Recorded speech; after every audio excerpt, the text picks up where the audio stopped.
So today we're going over how to make drop-down lists in Excel, and I'm going to show you some different ways of doing that. Some simple ways, not necessarily easy ways, but simple ways, and then just some better ways of doing it.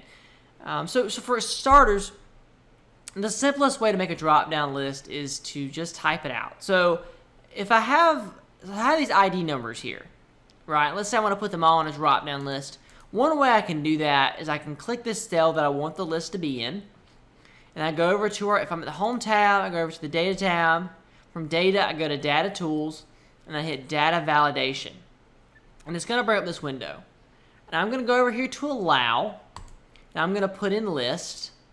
And for Source, I'm going to type out these ID numbers. So I have 23, I'll put a comma, and then 45, comma, 67, comma, 34. So that's our 4 ID numbers.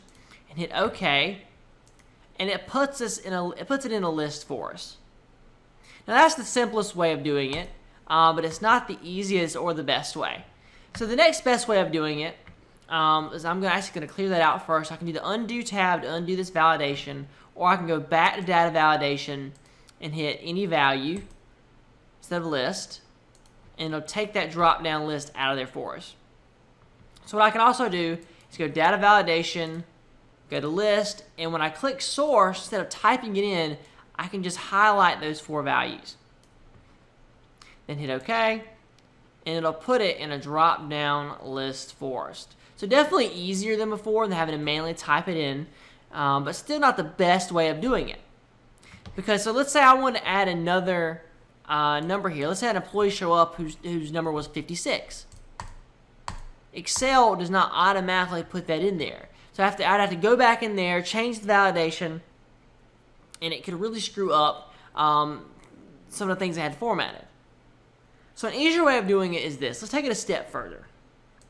So I have some volunteer information here, right? And let's say that this is the current amount of volunteers I have, and I'm not sure if more is going to come or not, and I'm not sure we're going to have any more stations or not.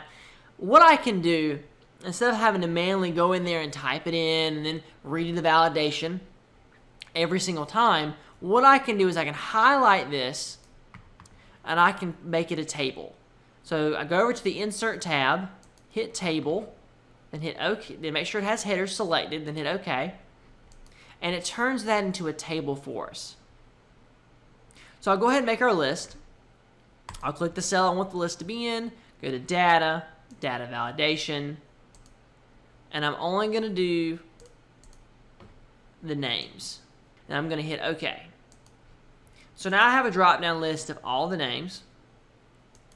And if I wanted to, I could grab this and copy this down. And now that list is in every one of those cells that I dragged it. But let's say that I had another volunteer show up. Let's say his name is Dan. And Dan's ID number is this.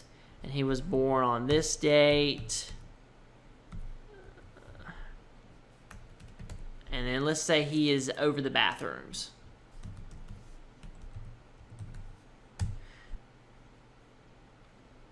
And because Excel recognizes that this is a table and that I added information to the end of the table, it already changes the data validation for me and adds Dan onto it. I don't have to go through and manually change anything. Excel is smart enough to recognize what I've done. But, that's good and all, but how do I make it where when I select a name, all this information populates for me? So what I'm going to use is the VLOOKUP formula, and I have it set up right there. And if you've never used VLOOKUP before, I have a whole video on that, and I'll link it below in the description. But it's pretty simple to use. This is how I have it set up. And now whenever I select a name, say Sue, all the information automatically populates for us. Another thing I like to do is, even when it's in a table, I like to highlight this information here that I want in the drop-down list. I like to put it in a named range, just for simplicity's sake. So I can go over here to Formulas, define name, and I'm going to define this as IDs, or names. We'll do names. And then hit OK. And now, whenever I want to do the data validation, instead of having to highlight all that stuff, I can just go over to Formulas, click Source, go to Formulas, using formula names. And it's the same thing as for, it just defines that run for me.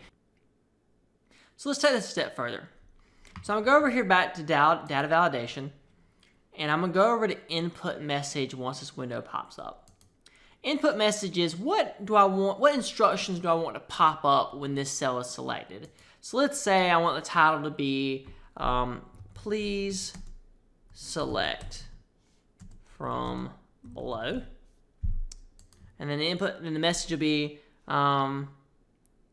select a name from the following list to be shown. Shown. Okay? And now when I select the drop-down list, this is going to pop up. And it's just going to give me some instructions. So let's take it one more step further. So I've got my drop-down list selected, data validation, go to error alert. Now what this is going to do is once an invalid data entry is put in there, or you put a name that's not a drop-down list in, an error message will pop up. So let's say, I want it to say, for the style, we'll go with warning. And then the title can be warning. And then we'll say, wrong name entered. Or you can say, only select from the list below, or invalid data entry, however you want to say it. Then hit OK. And now if I go in here and put a name that's not on the list, let's say I put Colton. Colton's not a name on the list, so hit enter. Oh no, wrong name entered. Continue? Yes, no, cancel, help. And let's say I want to put it in there for whatever reason, I can hit yes, and it'll force it to put it in there. But that is it for this video. As always, we appreciate your support. Please like and subscribe as it really helps out a lot. If you have any questions about drop-down lists or anything Excel related, please comment them down below, as well as any video ideas you may have. You never know, we'll select one of your comments to be a whole video. As always, we hope we'll see you again next time. We hope you have a great day. Thanks. Hey, thanks so much for watching our video. Now before you go, how would you like to get free access to tons of Excel content that is designed to help make your life easier and your business better? Free Excel tutorials, Excel PDF guides, mini courses, and even a book I'm writing right now. Well, if you don't want to miss out on those opportunities, make sure you check out the description of this video. And if you enjoyed this video, don't forget to hit like, subscribe, and the notification icon so that you can stay up to date on all the stuff we're doing here on YouTube. Oh, and by the way, my name is Colton Coffin, and I am the founder and CEO here at Custom Excel Spreadsheets, where we help business owners and professionals get more done using tools that do exactly what they need. We help you get organized and automate tasks that save you time and money, and build collaborative tools that allow your team to perform and to engage at a higher level. And we also create some awesome visualizations that just bring your data to life and help it to tell a story that is meaningful and compelling. So I look forward to serving you with more content in the future, and I hope to see you again soon. Thanks.